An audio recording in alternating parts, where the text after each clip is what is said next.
Give me a young black male protagonist navigating the predominantly white space of a startup company, discovering its secrets to success and his own moral compass. This book will leave you thinking about your own boundaries as it relates to grind culture. Are you ready? The Books and Vogue podcast.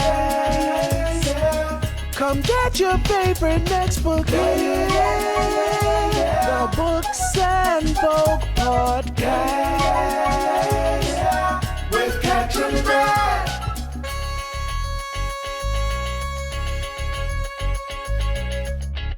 Welcome, book lovers, to the Books on Vogue podcast. This is your premier listening experience all about immersive reading and helping avid and reluctant readers alike imagine book characters like never before. I'm your host, Kat Trinidad. The format of the show is I introduce a book, share tips on how you can gauge your senses as you read this title, because it's one thing to be a mood reader, but you get a little something extra from the story when you are set the mood reader. And finally, I will end the show with a reimagining of my favorite scene. Today, we will discuss techniques for getting into Black Buck with none other than the author, Mateo Askaripour. Welcome, Mateo. Thanks for having me, Kat. Please tell us about the book. Yes. Let me see if I remember. I haven't done this in a minute. Black Buck is about a young man named Darren who is living in Bed-Stuy, Brooklyn. He has his loving mother, his caring girlfriend, his supportive best friend, and his neighborhood has him. Now, Darren is also working at a Starbucks in Midtown Manhattan. And one day, this young, suave, white CEO comes in and he says, "Give me my regular." But for some reason, Darren says no and sells him on another drink. This man, impressed, invites Darren all the way up to the 36th floor of that same building to his startup and extends an offer for Darren to join his elite sales team. Now, Darren reluctantly agrees, but he soon finds out he's not the only black salesman there. He's the only black person in the entire company. So he goes through hell and back to make it to the top. And once he's there, he has power, money, status, but he says, hold up, I don't want to be the token black guy. So he hatches a plot to help other young people of color infiltrate America's tech startup sales teams, redefining what it means to be a minority in the workplace. Thank you so much for that, Mateo. Do you care to join me in a discussion of some tips for setting the reading mood? Oh, some tips. Take a breath. Remember to ground yourself throughout this novel because you're going to need it. Maybe be in a comfortable place with some pillows around so that you can throw them instead of punching the wall or anything like that. Get ready to do a couple woo-saws, stretch, and just prepare for a wild ride. Well, book lovers, I hope you have your writing utensils ready because class is in session. Hear it, see it, smell it, sense it, taste it, touch it. Hear it, see it, smell it, sense it, taste it, touch it. Hear it, see it, smell it, sense it, taste it, touch it. The Books and Vogue podcast. So, Mateo, what is the vibe? How can we engage our spirit as we read this book? So the vibe goes up and down, left and right, all the way around. It is most certainly an emotional roller coaster. There will be times when you cringe. There will be times when you want to throw the book. There will be times when you say, no, he didn't. No, she didn't. No way. Then there'll be times that your heart will be warmed and other times that you will question just about each and every one of these characters' intentions. And maybe, if I have done my job, question your own role in this world and in this specific country of the United States, and want to look around and say, hey, is the world reflected in this novel the same world that I have experienced or that I've heard about or that I'm completely unaware of, and then I should look into more? Because this book, while again being intense, while again being an emotional roller coaster, was born from the seed of the world that we live in, and the world that so many of us experience, and including myself. And I would say, without speaking for you, maybe you too, Kat. Okay. It definitely gave those vibes. Now, what would you say is the sound of Black Buck? What key notes in music or nature could set the tone as we read this novel? Yo, yo, yo! A little bit of that.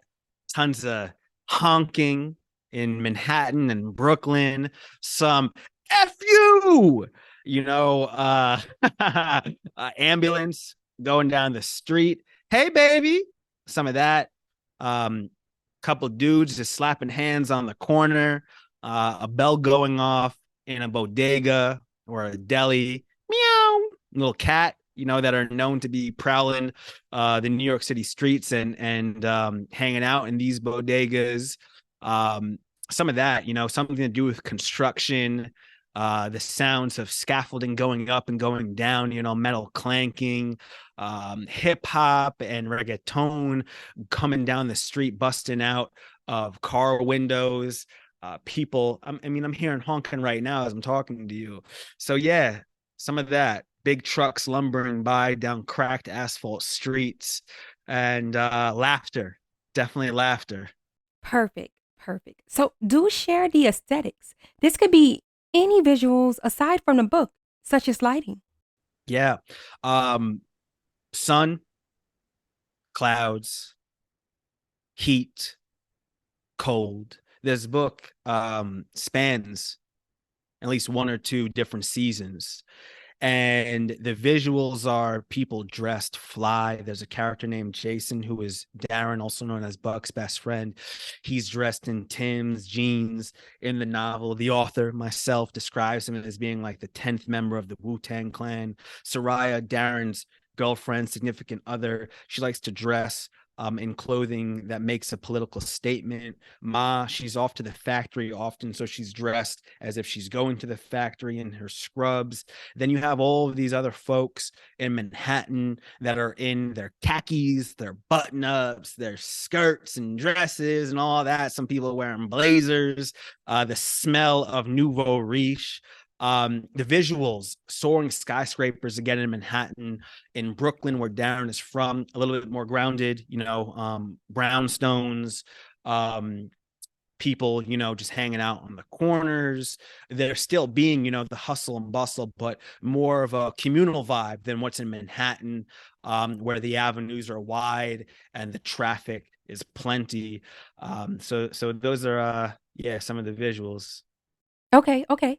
So, what's the flavor? Any food or drink companions for this title? Come on. And if someone's seen the cover, they already know coffee, smell of coffee, Starbucks in general. So even if you don't drink your coffee, there's your tea, there's your iced drinks, your culottes or whatever. I don't even remember. I don't even know if people are still drinking culottes these days. So coffee for sure. Iced coffee, all of its varieties. For food, I don't want to spoil it for you, but Ma is a great cook, and there is a pivotal scene when she is making a celebratory dinner for Darren. So there's some good food in that. The dinner table also, and I realized this long after the book came out, when having other discussions about how the book could, should, or would be depicted on the screen in adaptation. But dinner itself for Darren and his family is important, and the meals that are served and who is present at dinner or no longer present. There is deeper meaning in that. As for the workplace of Someone, SUMWUN, that's the startup where Darren works, where this CEO, Rhett Daniels, invited him to work. They're getting catered lunches. They have Mexican food. They have all different types of food there. And that's what I would say. Then of course, alcohol. Alcohol plays a role in this wild west world of startups. So be sure that there's going to be beer and all of these other types of intoxicating beverages. Okay, I know you hinted at it with the coffee, but is there any aromas? Are there any smells to transport us into the pages? Yeah. cinnamon and cocoa butter. Again, I don't want to tell you, I don't want to like hand it all to you. You got to read the book, but cinnamon and cocoa butter, sanitary, Clorox type smells at times, coffee, like I said, the smell of fast food, the smell of McDonald's, the smell, sometimes stinging, sometimes inviting aroma of liquor and beer, BO, cologne, cigarettes, urine, sewage. I mean, that's just New York. that's part and parcel to live in this city. I can smell it right now in my own crib. So yeah, enjoy. Okay. And last but not least, how can we get more of the feels? How can we engage our sense of touch to really get into the story as we read? What an incredible question. What an incredible series of questions. Yeah, you could try reading this book at your desk, wherever you do your work. You should read this book on your couch or in your bed, wherever you're most comfortable.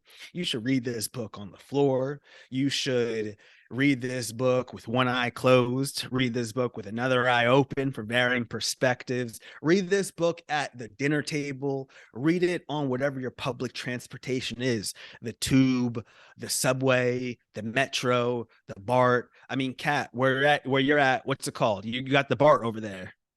Yes, it's the BART. Yeah, you got the BART, right? So read it in public transportation, in a taxi, in an Uber if you're spending those coins. Read it in a park. Read it by the pool. Read it anywhere and see if your location and what your body is physically touching affects and influences your reader, vice versa.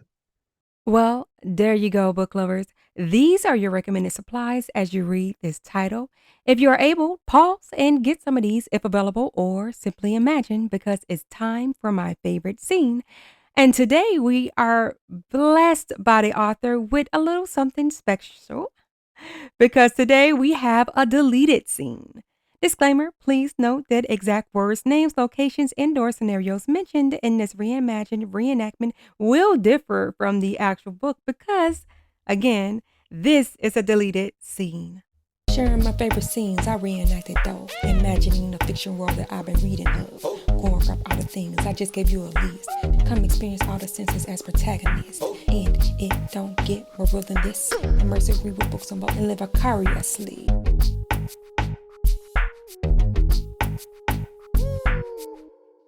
Clyde's request. A deleted scene where Clyde specifically asks Buck to interview a Black woman, starring Mateo Askaripour as Buck and the narrator, and Kat Trinidad as Sheila, Clyde, and Diana.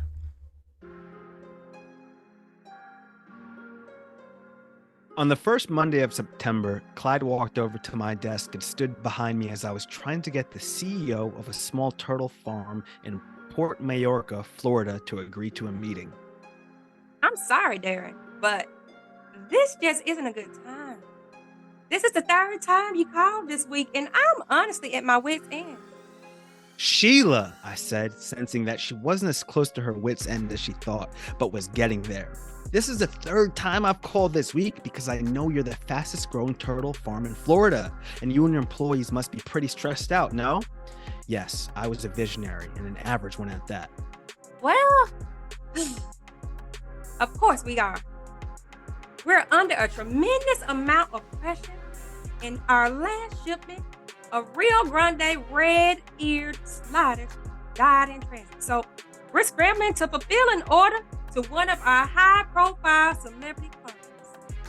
Oh no, poor little guy, Sheila. I'm so sorry to hear. Are you and everyone okay over there? Of course we're okay. We made half our money back by shipping the dead turtles to New Orleans restaurant to make turtle soup, but it doesn't change the fact that Sheila cut out on me just when things were getting good. When I looked at my phone, I saw Clyde's finger on the hang-up button. What are you doing? I asked, still pissed from those shitty leads he gave me months ago. calm down. I'm not going to get anywhere with her anyway. I was probably going to be like all of the other dog shit you handed over the last few months. Are you done? I asked, turning back to my monitor and scanning my list for Sheila's number. Watch your mouth. He said, gripping the shit out of my shoulder. But follow me. I need you. So. Me? I thought. What the hell could he want me for? Fortunately, he'd only moderately tortured me over the last few months, and at the end of each month, once we'd miraculously hit impossible goals that were growing like bad yeast infections, he'd be all buddy-buddy for a night, and then back to an asshole with a capital A the next day. It was actually like that with a few people, like the Duchess, who continued to grope and harass me every 30 days like a werewolf in a fucking full moon. Anyway, I was curious about what Clyde had done in store, so I followed him to Tora. Sitting in Tora was a young woman with a resume in front of her and hair pulled into a short, tight ponytail. She was staring at some gibberish an engineer must have written on the wall. Okay, what's this? I asked Clyde, turning from the glass wall to him. An interview. I want you to go in and ask her a few questions. Fill her out, you know. Why didn't you get someone else to do it, like Eddie, Marissa, or Frodo? He nodded in the woman's direction. Come on, isn't it obvious? It makes the most sense to get your opinion on it.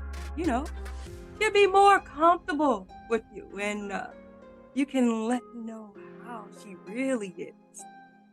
And what makes you think she'll be more comfortable with me? I asked, already knowing his answer. Because she's black, Buck. Are you really that dense? Come on, go in there and let me know how it goes. I already gave her an offer, but need to know what you think. He opened the door and pulled me inside. Hey, Diana, this is Darren. He'll ask you a few questions, and you can also feel free to ask him some. It's just a way for you to get an idea of what it's like to work here. She extended a hand and smiled in my direction. Thanks, Clyde. Nice to meet you, Darren. Clyde walked out and told me to play nice. So, what questions do you have for me? Are you fucking crazy? Was the first that came to mind, but I didn't want to be disrespectful, so I said, why do you want to work here? She's obviously amused by the question. Isn't it obvious? The newspapers can't get enough of you, especially Red Daniels, and I want in. Why do you work here? Beats working at Starbucks, but what makes you think you can actually do this? It's not easy at all. She uncrossed her legs, planted her feet, and leveled her eyes at me. What makes you think I can't? Nah, I mean, no, I never said that. It's just that, I don't know, I was unprepared for all of this. It's a lot, you know? Can't be any harder than being the only black woman at the whitest, oldest, and most testosterone-driven law firm in New York City. Damn, that sounds rough. Were you like one of their secretaries? Secretary? No.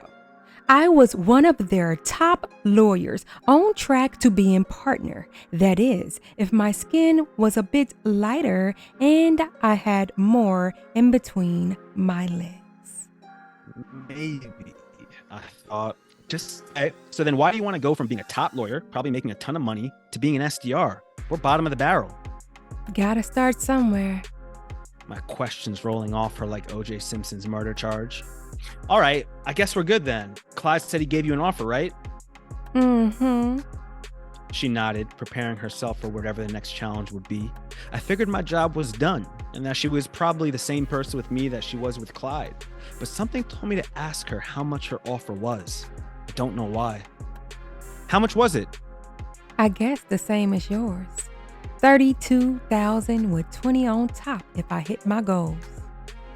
That was less than what I got. About 13,000 less.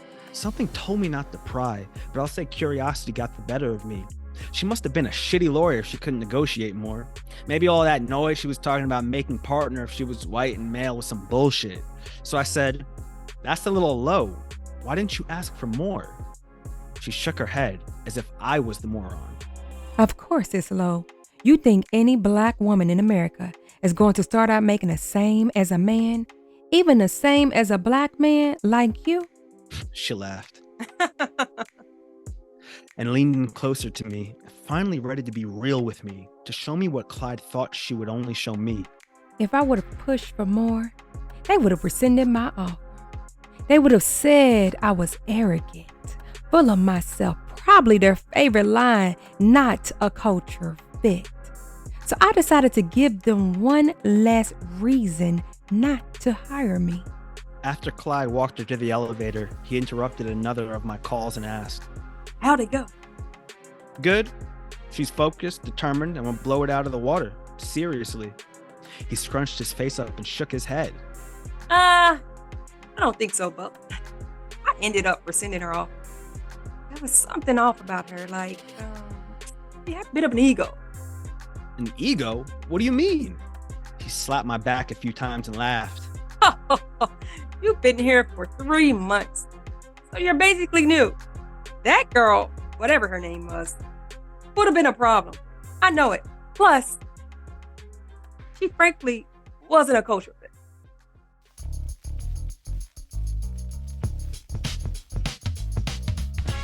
Book lovers, if you have enjoyed this sneak peek, you can get more by reading the whole book. Black Buck is available at your local library and everywhere books are sold.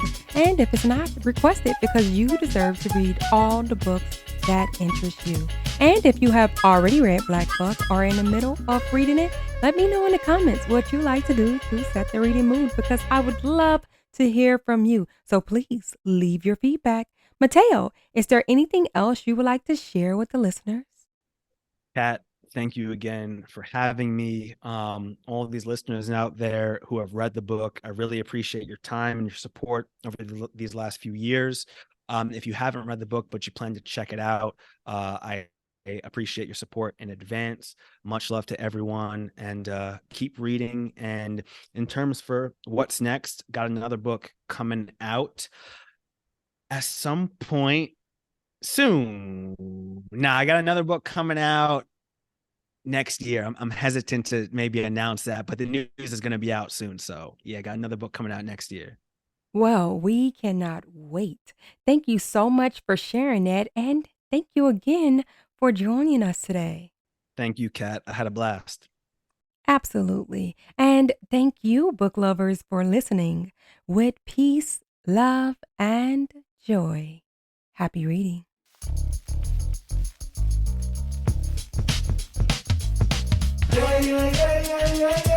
The Books and Vogue podcast. Come get your favorite next book here. The Books and Vogue podcast. With Catch and Brad. Subscribe, listen, check out recommendations, and happy reading.